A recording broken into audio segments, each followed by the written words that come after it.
Some will utter objections, stating that there are limits to knowledge and that we will just have to wait until we reach the other side to know for certain. Many like to feel excited briefly as the next abstract video short streams into their perception, thinking they are being fed with a living knowledge and have acquired all that can be known on this or that topic. You think you know death, but you don't.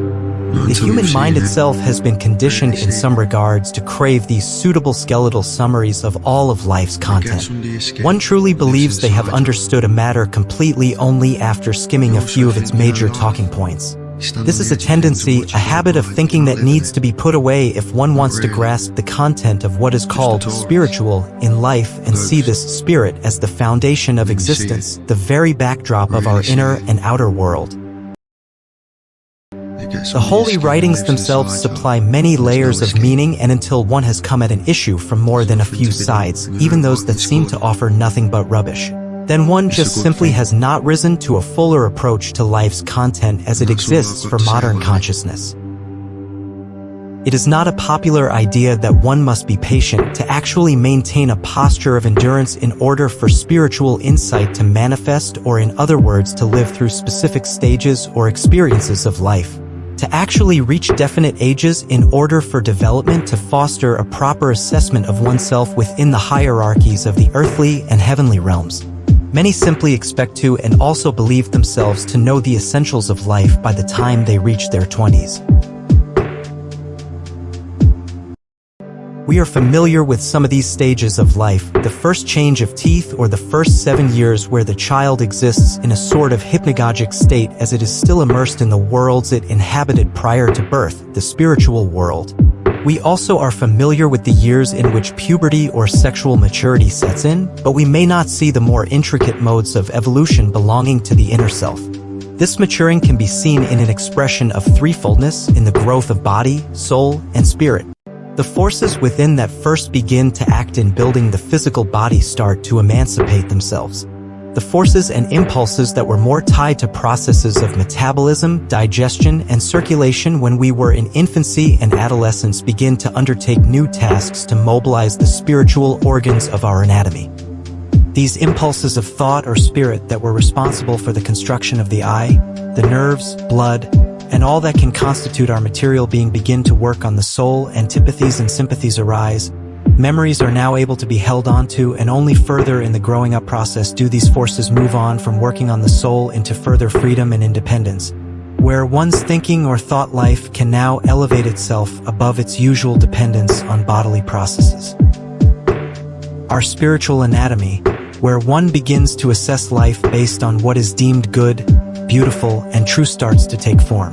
The individuality within, designated at times by psychology with the title the ego, the part of us that can only say I to itself, is always at work with the perceptions arrived at by inward changes within its organism and the external phenomena occurring within the environment, albeit only a small fraction actually penetrates consciousness.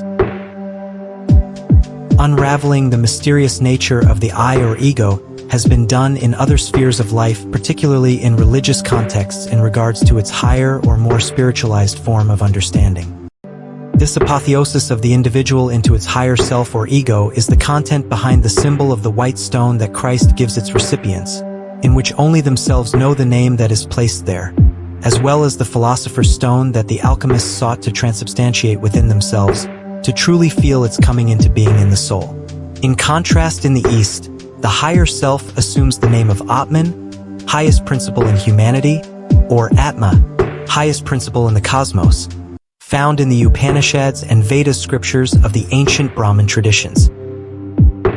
There are specific phases in a person's development in which this ego or higher self gains footholds over the soul, is able to further its sovereignty over its ideas, concepts, passions, what it values, even the impulses of will weaving within. The inner life gains independence as it is infused with maturity. In a very real sense, this ego or individuality splits off into two. In actuality, there is a separating of multiple parts of what makes up one's soul and spirit, and as we move forward within time, something indeed gets pushed out as self-awareness achieves a supremacy over the perception of inward and outward reality. Humanity over time becomes younger in the sense that at the individual level its development reaches its climax earlier and earlier as the centuries roll on. There are junctures in one's evolution where certain limits are reached, where growth does not naturally happen in terms of these subtle bodies that house the organs of spirit unless there is a resolve within to bring them to fruition. The age of 27 is one of these major turning points, which will prick the ears of some who think of the legends surrounding that number. There are needs that the earth must satisfy not only for material progress but for spiritual advancement as well, and this goes for the higher worlds in regards to its reliance on earthly phenomena for its continual evolution. Part of the substance that does not enter our consciousness mentioned earlier is what these higher worlds feed on. The beings that exist in soul and spirit live on what is bound up very intimately with us. These beings actually digest, truly chew and gnaw on impulses of soul and spirit, harvesting the residue, if you will, of the thoughts and feelings we have, assimilating what our inner life produces in a spiritual sense when an individual lives through these periods of rhythm, these periods of development, or doesn't. It may cause a jolt to one's psyche to realize that their very own current incarnation, their present life that they experience clothed with their unique personality, has been made possible by impulses that were extended to them as they were approaching embodiment from souls that took leave of physical life early. It could indeed be true that you were given assistance to put on flesh and bone, to actually physically incarnate by someone that had died unexpectedly, especially in their younger years. It is shocking to realize how much in fact we have no remembrance of, are simply unable to perceive. And in today's culture one always wants to know of what is to come, so we have words like eternal, immortal, or the afterlife. These concepts, the imagery that comes from the meaning that is traditionally prescribed to these words, acts as a veil shielding one from a frightful experience of knowing of the countless distinctions and unrest that is in the spiritual world, especially when one first enters. So we don't really have a word in modern languages that brings to light the immense struggle, the majestic wisdom and strength that is brought forth in pre-existence or the state of unbornness which makes possible the life on earth. This can shed light on some of the enigmas, the senseless events that occur so often. In long past ages people could continue an inner evolution well into old age, but now this evolution of inward maturity stops around the infamous age of 27 or 28. An individual in the 21st century needs to pull from its own resources the abilities to continue its spiritual evolution, developing the ability to perceive with this higher ego or I am that has split off from the lower. In regards to what may be imagined as occurring in the splitting off, which in many ways fails to express the actual nature, this higher self, our true eternal spiritual core, in a sense stays back in the upper realms of heaven.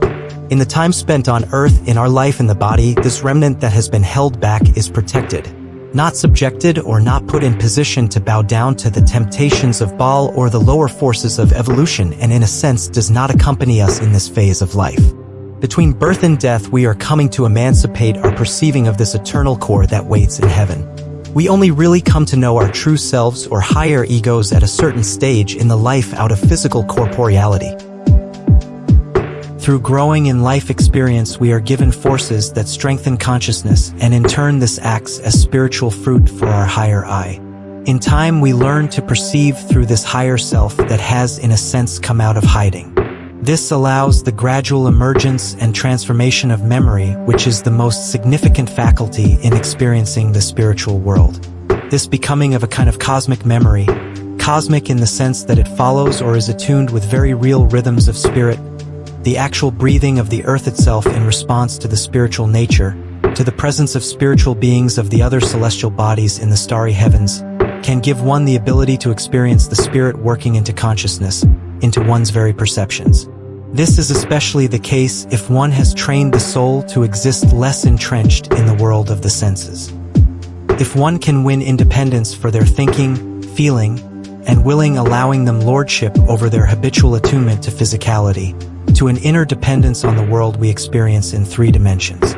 The evolution of consciousness then can be witnessed in distinct rhythms within the process of maturing when this enhanced kind of memory recalls past modes of thinking, even the quality of feelings long since gone. A rich tableau of one's most intimate moments can be recalled and processed with newly developed abilities.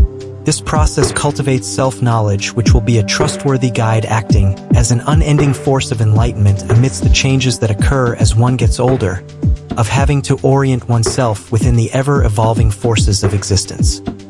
One that pursues enlarging their self-knowledge, actually taking moments to bring one's position before the world or before one's god or gods, taking an inventory of sorts to see if they are pleasing to their highest ideals, will in due time sharpen the spiritual perception of life's content.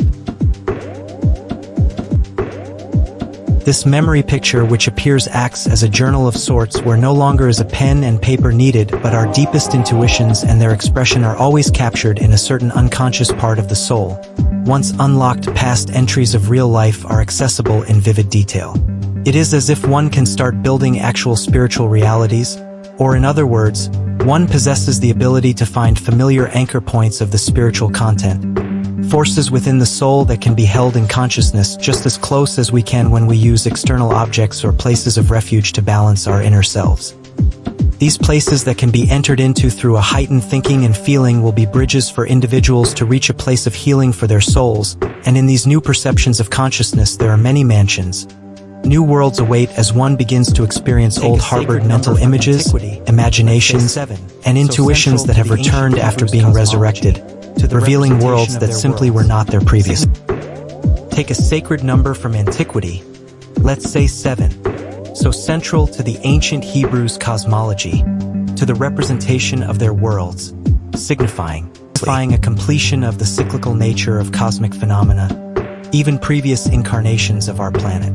We can orchestrate a tangible example of how one's inner life can be broken into cycles of 7 years and begin to experience the spirit in a very personal way, in the process that gerontology seeks to reveal, the process of becoming old in a very direct way within our own bodies. Think upon this 7 and do not color its mental image with any tinge of the supernatural or superstitious. Just take the number as a symbol that connects spiritual meaning to our perceptions of the ordinary fully awake consciousness.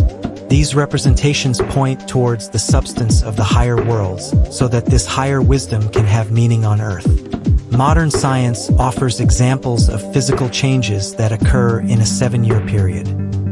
Many types of cells within us on average regenerate over a 7 to 10-year period, even though these rates vary with type. Many fail to take this rhythm, this 7-year cycle, and apply it to the life of the soul. Take a moment to think about your inner life in 7-year increments. What was the condition of your presence of mind? What ideas were giving you sustenance? What kind of mood did you carry from day to day? What were the longings, willful plans that may have failed from one perspective? Are they actually still present? Can you see them being reshaped after 7 or so years? Perhaps you may notice that in a previous septenary set, the general mood you held, your experience within reality, was reflected in how your consciousness was centered more in the feeling or emotions that life brings. This is where enthusiasm was kindled, and in these converging forces of soul there was set a certain direction of purpose, where your passions were ignited or where your highest ideals were shaped, and it is there that they found a certain completion in a state of emotional upheaval. This is where you pondered on the human condition. Can you see after a number of years that these ideas and their accompanying feelings had now taken, they have infiltrated one's entire being, heightened, perhaps the center of perceiving is now most strongly in one's thinking. A noticeable deepening has occurred with one's thought life. One might remember a longing for a connection to the spiritual beings weaving amongst them. At this time they may have accepted the authority of the gospel as a matter of faith and were satisfied with limits placed on curiosity. The rigidity was soothing, the clear, simple concepts of Christendom allowed them to be okay without knowing.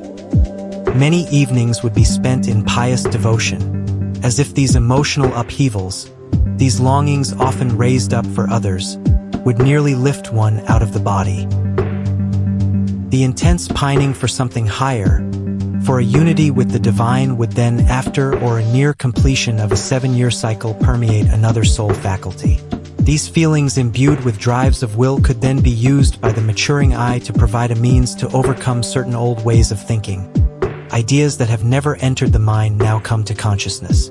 This person was in fact entertaining an angel they were not aware of. This guardian angel was feeding them the impulses that would eventually work their way through one's inner sensations, taken in through the inhalation and exhalation of air, formed further as the cerebral fluid ebbs and flows, shaped in their ability to form mental pictures and then translate that cognition into thoughts, into human language and in their case an English vernacular.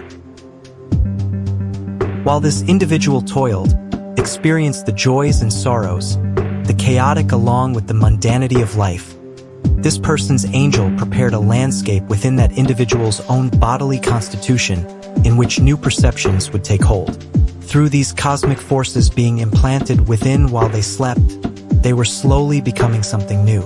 The feelings this individual brought into the worlds of spirit after resting at night would be reworked in the dark nights of their soul quite literally while they lay beneath their comforter.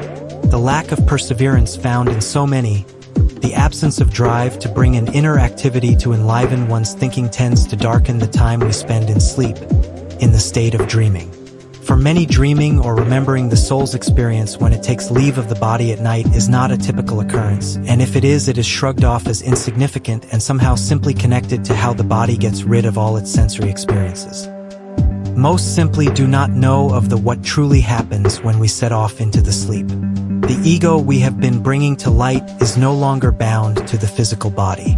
It leaves and is truly set free to wander the expanses of the stars, to truly commune with the angels and archangels that so sacrificially care for our souls not only when we are in a sense within the body but especially when one is out of it or is much closer to actually weaving amongst these spirits that each have their own desires for the unrevealing of the day that will run its course when one awakens the following morning. We must never tire of refreshing our minds with such lofty spiritual facts, kindling an expectation of the wondrous moments that await as one matures with age. When one loosens its focus on the trivialities of life and begins to experience how one doesn't simply lose consciousness at night only to revive bodily strength, but one begins to experience the time spent in sleep as being in an actual tangible sphere of angelic activity, being fed the feelings and images that would be needed to continue one's development. In a real way, one begins to have a continuity of consciousness. One knows that life and consciousness continue even if the soul has no sensory impulses to work with. It is said that St. Paul had 14 years or so of preparation from the time he was informed that he was to experience suffering for the sake of the divine worlds until he was to begin his missionary journeys for the preaching of the gospel to the Gentiles. We can sense that he had an intense experience or vision of the Christ exalted, was able to perceive this being move up in ranks within the worlds of spirit, carefully taking account of the reality that he did not envision this in some abstract image, but Paul felt the effects of what Christ instilled in world evolution within his own organism, of which he even claims he had an early encounter of. In his case, we can assume he knew previously of the influences of the hierarchies within the cosmos, but he had not experienced a heightening within his own consciousness that could reach these new Christ impulses that now permeated the spirit and soul of Gaia. Before his conversion, his Damascus Road encounter, he had perceived certain spiritual hierarchies, ones that lead various cultures into new ages, into new faculties of cognition, and had undergone certain initiation rites, received a specific training whereby a detachment from his body would take him into the third heaven, only possible through a progressing in experience or advancing in age in order for certain insights to become clear. The 3 days journey or 3 days of blindness in Acts 9, when understood as an initiation experience, gives much needed clarity on what is central to this passage. Not the physical journey or time of fasting, but the inward journey of 3 days, the length of time that the one being initiated into the mysteries would be induced into a death-like sleep by the master or teacher, and after waking from this temple sleep, the now initiated could bear witness to what the spirits wanted to convey. This gives Paul the ability to carry needed evolutionary impulses further, the same forces Moses first perceived approaching Earth more than a millennia prior in his burning bush. The I am, as it was experienced prior to its birth and subsequent release into the earth after the incarnation and the death on Golgotha. This Christ impulse that makes possible humanity's accession to loftier heights had not fully immersed itself within the body of humanity, imbuing all human beings, not just those based on blood or cultural heredity, with new impulses to reorient themselves to the spiritual. In the revelations that followed, we also have to imagine this process as the kind that unravels as the educational variety, has its seasons of growth and decay, of doubt and clarity, whereby these 14 years were also spent orienting himself not only within new ideas within what would be the intellectual sphere of that time, but also the real impulses of growth and synthesis within his bodily nature. So from his encounter with the Christ in Damascus until he was to embark upon the first opportunity in crafting his art of missionary voyages, we have a repeating cycle of 7. That is 7 years completed twice, which we can behold a time frame that would include significant points within the aging of Paul, allowing him time to mature, to sit with these budding spiritual perceptions. If one spends enough time connecting with the thoughts of others, not in a superficial manner but truly dissolving the physical body, wishing away the transitoriness of the other, they were beholding and practicing a more conscientious attention, a real empathy that involves a morphing into the other, a sort of merging into the other's inner life to feel as they do something many don't believe to be possible. Then a certain reciprocation is felt, and one in fact grows with the other in evolution. If one has been able to cultivate this intimacy with another's life of soul, of those that have reached their being out of traditional limits of experience, and has personally lived through a few of these 7-year cycles, one can come to see the variety of ways in which spiritual knowledge is fought for, and as a result can start to witness the fact that spiritual development does not exist in one-time visions or raptures. One cannot just escape to the higher worlds whenever they may choose, even for those that seem so out of reach of our general cognition. A soul much too advanced to grasp, a being that of a Paul. I once met a man that sought answers to life's deeper enigmas, and he instinctively, as if he knew the answer could lie in what is titled the Apocalypse of St. John, or the Book of Revelation. He tried to pull from its pages satisfactory answers, but was unable to trust his own insights. This gentleman, indeed 14 or 15 years ago, had almost no understanding of what this document contained. He spent many days asking his acquaintances their opinion on what they have heard in relation to an interpretation of a particular passage, or what this or that symbol may represent. This man desired to know what happens when the threshold is crossed, when one awakens to life in the worlds of spirit. He tries to sit with the thought of a person that has taken their own life and as a result had to experience an eternal separation from the divine. The specifics of a person's destiny was a matter that an abstract deity was to be trusted for. There indeed was present the mental picture, the image of a fork in a road, one leading upward to a nebulous cloud of heaven's light, the other downward, paving a path to perdition.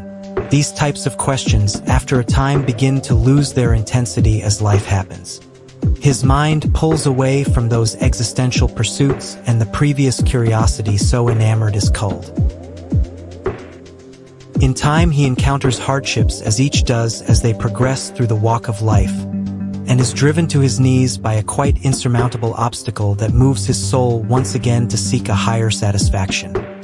He is, as he recalls years later, passing this significant age mentioned earlier. He is moving into his 27th year of his incarnation, when development has reached its end and the ego has unraveled itself naturally as far as was permitted within his bodily organization. His ego slowly becomes strengthened through the content and practice of religious life, and he gains a certain confidence in his presence of mind, which is often the case with the arrival of new ideas. We see many rhythms in the universe in this period of 28, or these 7 cycles of 4. The orbit of Saturn, which behind this planet exists the mystery of the human physical body, the cycles of the moon with its esoteric connections to our being in its bodily rhythms, even down to the number of vertebrae that make of the spinal cord, both expressing these spiritual rhythms or cycles. Humanity is truly a microcosm of cosmic rhythms in its spiritual evolution.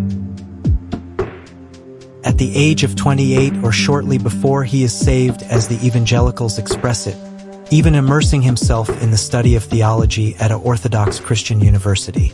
In the years that follow, he arrives at the reformed view of this scroll, this revelation of John. It is a comfort, a victory story for the faithful, where good finally defeats evil, and for the time being his conscience is left alone. He walks with increased vigor, being lifted up by the sentimentality that the Christian religion still can bring to the lost. Any details or hard questions aren't to be pursued, and he often thinks of the man named Luther and his personal struggles with making sense of it. In a real and true way, this man I knew considered epistemological pursuits within the world of divinity more or less worked out by the time the Reformation had concluded. Quite simply, all that could be known of the deep mysteries of the Trinitarian Godhead were finished by the end of the 16th century. He then lives in those dogmatic ideas, as do those closest to him, from which fundamental circles still thrive, which color his experiences with a definite illusion. An unfounded dramatic or emotional element has burrowed itself within, and one can, if sensitive enough, feel this mode of perception as a real entity within, a being of sorts that is fueled when life is approached from one-sidedness. These ideas, after a whole, become a part of his being. He was born with a melancholy temperament, a sort of quality that the soul carries within from its heredity and karma, causing his drives for wholeness, his growing body of antipathies and sympathies to be ripened, to be deepened by his thinking. One must admit to how much moods, the feelings we carry each day, are shaped by ideas, even those that don't seem to penetrate too deep below the surface. These dogmas of the Church often place limits on what may be assumed by what proceeds after the discarding of the body, and in his personal situation, in his own personal application of salvation, it turned into heavy levels of introspection with no suitable outlets to better shape them. He finds himself living each day for a judgment of grace, or one that was earned, or a combination. He can't get out of his own limits of thinking.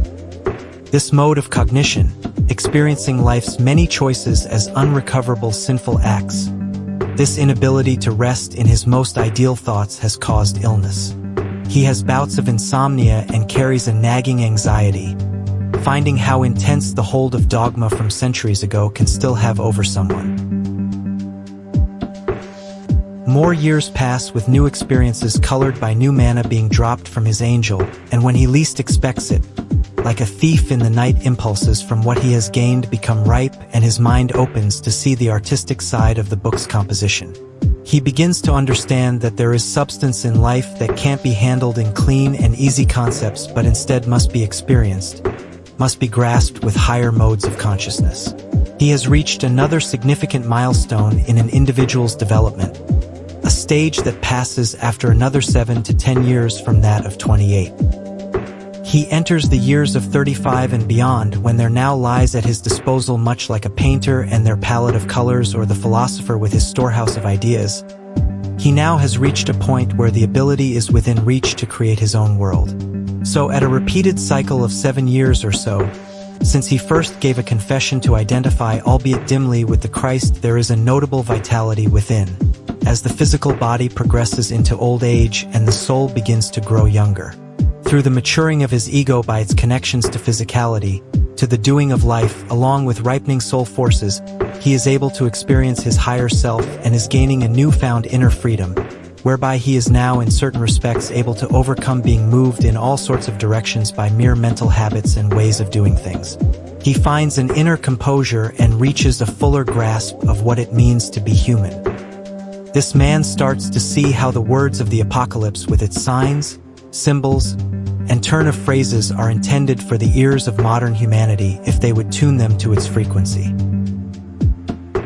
If one were perhaps clairvoyant and able to listen to the hidden activity in the nights that passed when he was in certain sense conscious of his spiritual transformation, one could see beings of soul and spirit, those of the host of heaven, descending, weaving their substance into our very thoughts, finding incarnation in human thinking, in human gestures and speech.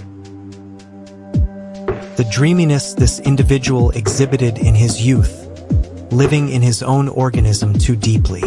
At times, such a defeating character trait of his soul becomes something new, is given new life, and a certain strength is kindled, a competency it never had comes forth, and a confidence to open itself up to new impulses emerges.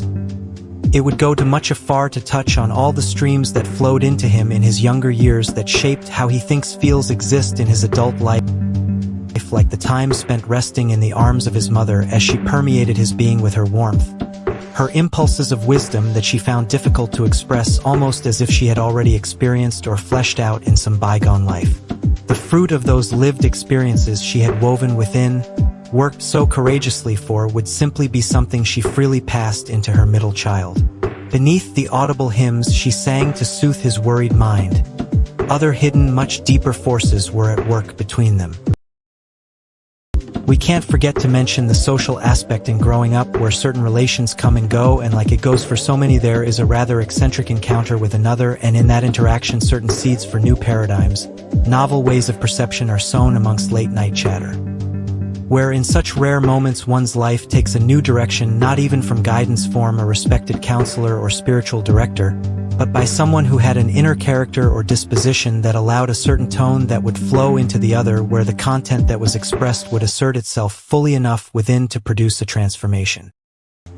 One may not be aware of the less conspicuous inner senses, like the sense of experiencing the ego of another, where one in a sense is driven back or has to wrestle with the other that has entered his field of awareness. And it was in these reoccurring battles that new seeds of imaginative thinking would sprout. He begins to believe himself to be living within the pages of the apocalypse, repeatedly discovering the events are in a surreal way happening in real time. The geopolitical headlines matching in some odd ways the prophecies of Revelation. He wanders amongst what has been called conspiracy theories, where it seems that perhaps some are trying to manufacture their own sequence of trumpet blasts and broken seals. His new ideas, the ones that serve to prop up his worldview, have in a very tangible way burst open the old wineskins or his old comfortable ways of apprehending life. He in fact frees himself from much of the dogmatic thinking of materialistic theology, but his inner development is not balanced. His imaginations begin to go their own way, or in other words, he becomes a judge unto himself. He expresses a growing egoism which is so pivotal in the eventual perfection of our race, but he has succumbed to luciferic forces, to the forces that first gained him and all of humanity perceptions of spirit when it was much too early. He continues until he's struck with deflation of his ego. Certain corrections are made to loosen the grip of that egoism that accompanies the beginning of a new form of consciousness. When enough time has passed, the ideas he used to run with begin to not sit well with other approaches that one encounters as they navigate the living content of life. He finds that he is still heavily one-sided in processing reality. What he first emancipated years back, the first traces of spiritual intuitiveness, continue slowly to take on new sharpened contours, and many paradigms he once held are now leaving, simply evaporating. It gets difficult to exist in such an arrogance that he has always held when he applied his thinking to the realms of human endeavor, never able to see the blind spots that approach that can lock one into thinking they have reached the end of learning life's secrets. He starts to see the content that touches philosophy, religion, and art from a higher vantage point, one that has enlarged its scope. He sees this book that holds such mystery as the picture of not just the evolution of humanity, but of his own evolution, of which he has been a part of since times immemorial.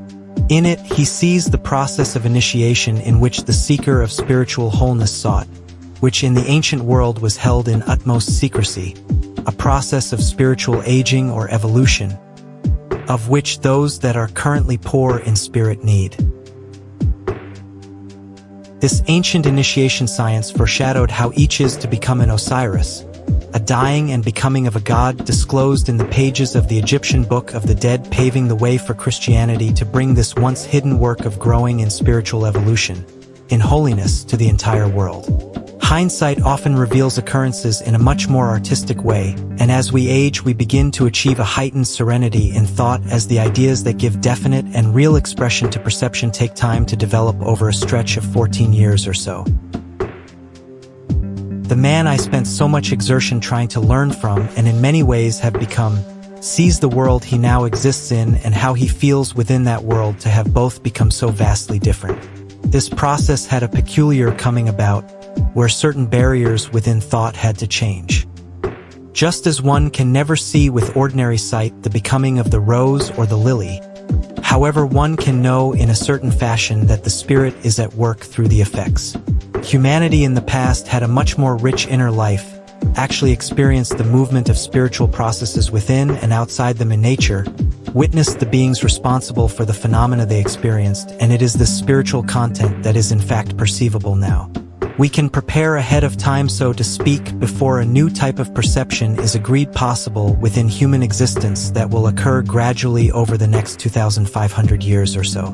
One will almost instinctively behold the spiritual evolution of a rose, to truly draw out of the rose a pentagram, its soul into awareness due to their spiritual organs starting to quicken. Even if we don't have these new faculties of clairvoyance, one can still begin to take hold of the unseen substance of life by allowing these reflections to work on our inner life of thinking and feeling. One can begin to trust that there has been a change, that indeed there is a real transformation present in which the spiritual must be its source, as a much brighter lens is used to view the domains of life, all of which was not possible prior when one was younger.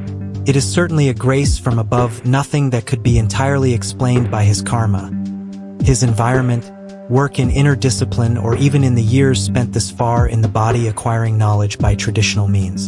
The spirit can and must be a part of his further conceptions, his further intentions, decision-making, and satisfaction.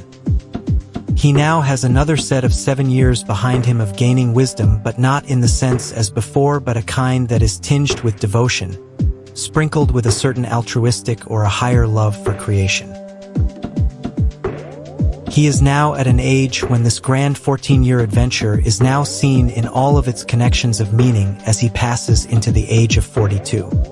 He understands heaven, the lands in which we inhabit after leaving earth, or passing through the gate of death, not so abstractly as a specific place, as some more subtle version of the physical world, but a state of existence, a sphere of perceiving that he is growing into. It, however, does not remain nebulous or mystical, but something that is definite. The New Jerusalem, the planet we will truly inhabit in a far distant time, will not consist of the physicality as we know the earth to have today. It will be much more ethereal. What makes up the mineral substance of the earth will no longer be present as human beings come and go incarnate and live life under much different conditions of which they themselves were part creators of. The new heavens and earth will consist in part of what they were able to bring forward with their inner life, the content of their soul. Those that have not, in a sense, kept up with the aging or evolution of the earth and humanity will be left in an outer darkness, not able to participate in an appropriate manner, as if disabled. They will not possess the faculties needed to continue in the goal of human evolution, and it won't be till much later that the opportunity may present itself. A chance to make up for time lost in a continual drifting into an animalistic nature, for mystery of evil will still be working itself out.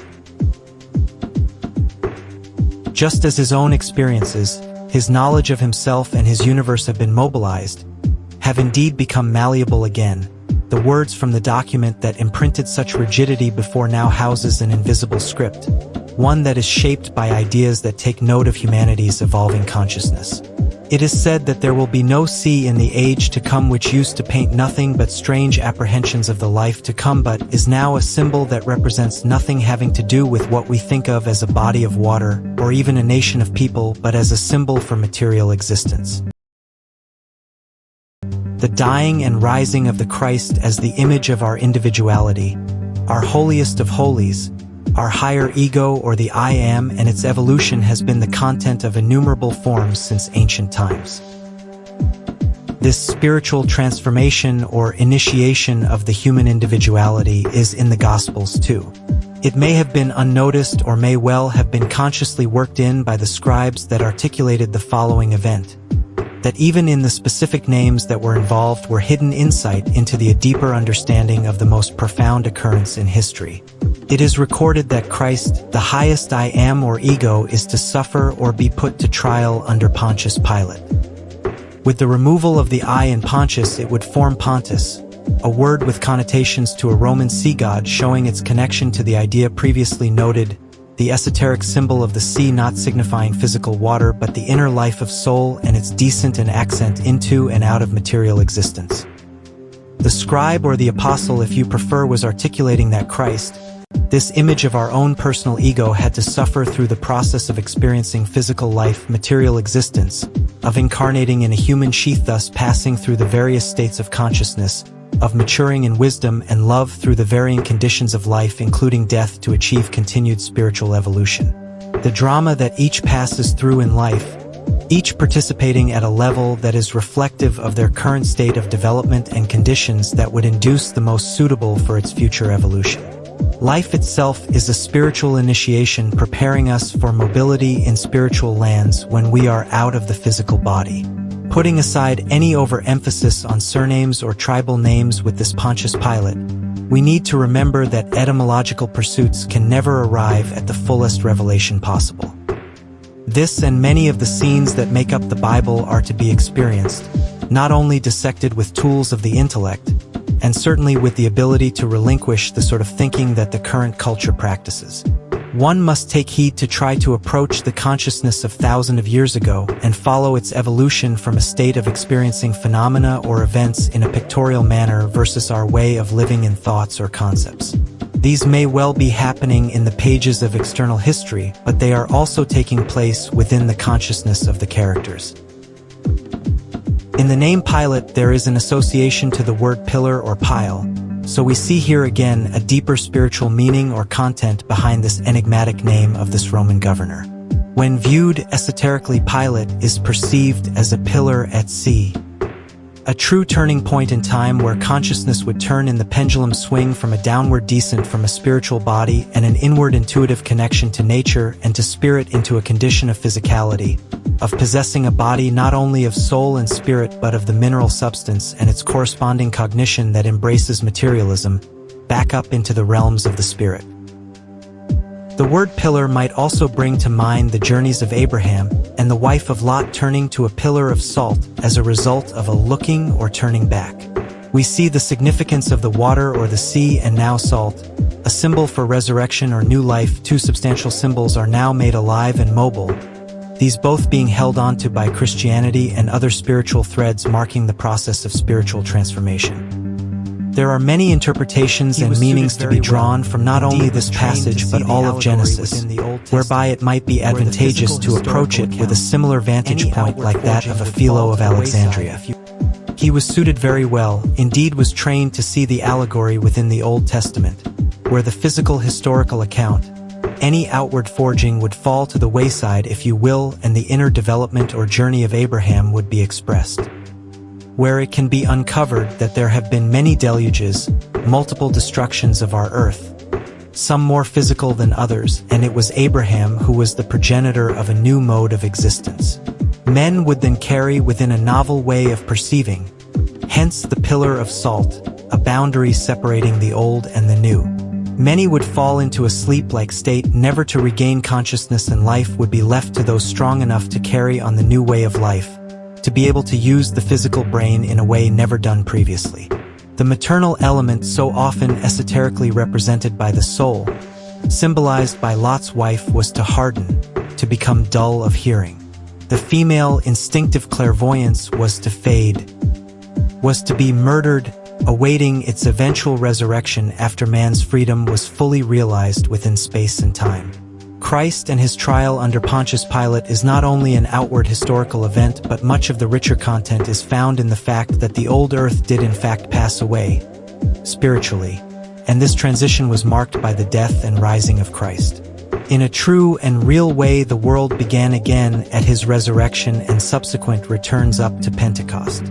The trial of the Christ both inwardly and outwardly marked a transition from east to west, and in so many ways, most unnoticed, Christ comes into view, fully seen as the Creator. His essence within the spiritual nature of the earth has truly made things new, and one can begin to place themselves appropriately within the growing up of humanity, which is so young when viewed with these revelations. There was a very special happening occurring in the cosmos after this high spiritual being, the Christ, took on flesh. The spiritual world would then possess the ability to show such a beautiful development of existence, to impart the spiritual axiom found in such hermetic sayings as, "That which is above is like to which that is below." We can see that it is often the case that material happenings hide a spiritual event, that indeed behind the often assessed linear causality of life always has a spiritual cause or corresponding event. We have a historical personality, Pontius Pilate, who participated in the trial of Jesus, but also we can see the spiritual content, the lofty initiation process of bygone humanity. What had taken place within the inner life of the initiate was on display in external form within an external historical personality as his deeds were inscribed onto the corporeal stage of the world. From this we see how reality has many sides from which it is pieced together, is sewn in spiritual tones of divine meaning. Much is at work in the imparting of truth as forces and impulses stream from unseen dimensions and also from earthly forces and the beings that work there. In somewhat modern scholarship, a trait still present in some that do not come from any mystical or esoteric position and are actually quite materialistic but are still able to touch on significant truths of higher order. We see in Josephine Ford's commentary on Revelation that a different John than the one that is usually thought of to have penned it could instead be the author. She proposes that John the Baptist is the original author. It may be because she sees in the philological or linguistic content used that it indeed could have been introduced by the Baptist, and in light of this she offers her evidence to support why readers might consider that the one who prepared the ways for the Lord was the same that gave the world the visions on the island of Patmos. In today's world, with regards to deeming something true, it must be this or that, and we have no inkling in how spiritual truth is to be grasped, how it gets worked up in someone. We have examples of great spiritual teachers from church history that were influenced prior to their addresses to the faithful often by mysterious figures, whereby just sitting at their feet caused intense moving of the soul, where the teacher could then let loose his vision, causing its listeners to fall as if dead. We see in the scriptures and also in our personal lives that certain tests often associated with entrances into certain ages are required before one reaches their calling. So it happens to be on page 28 where she begins to offer her basis for why one should consider John the Baptist as the author, and by simply proposing him as the author she touches on the secret of how those not in the body, these egos or individualities, can still influence those that they walked with while they were still on earth but now from much higher worlds. We can reasonably accept that both the Baptist and the apostle that Jesus loved worked in tandem, so to speak, to procure the revelation that was given to the 7 churches. One of these more so after his beheading, as he still lived within the earth's spiritual fabric. The apostle John would have received certain impulses from the departed ego of the Baptist, instilling forces of growth that would allow him to hone his clairvoyant capacities to look upon the universe in such an exalted manner, which he wrote down in the scroll. The content of the apocalypse has come about through countless streams, some more visible than others, just like our own personal visions or the scenes that we often frame together and hold in such a light that we can call it the epic of our life. The apostle, as a result of his esoteric education, his initiation sought to show the logos, the creative impulse of the world manifesting itself in the cyclical rhythms of life. He understood how this mystery knowledge, the secret teachings, had to be instilled in the human race in cycles or rhythms in order to actually act as the mechanism of instilling the ability to bring the will of higher worlds into conscious human perception. What was developed in mystery temples was a language that cultivated a perception of true spiritual images. Real imaginations of the unseen dimensions was developed where one could follow the cosmic word that was before all creation as it descended and unfolded its impulses in the development of the universe. These secrets were held close and never were fully revealed in writing. While there are other streams at work in the imparting of truth, like that was mentioned prior, that of the Baptist working in a sense directly into the apostles after his crossing of the threshold. The work that would fall under theurgic in certain circles, those that work within the fabric of the worlds that lie behind the physical, where one works with and experiences higher beings, those human and those that wish to remain concealed to ordinary vision, never desiring the experience of physical incarnation. We also have those that take these spiritual impulses, not always from the same origin and certainly not used with same end in mind, where one might use these higher impulses for social change, for the enrichment of culture, in pedagogy, for the education of the human race. This is seen in the work of Paul, who was in a very true sense patiently crafted and untimely born to handle the immense burdens of what is known as the social question.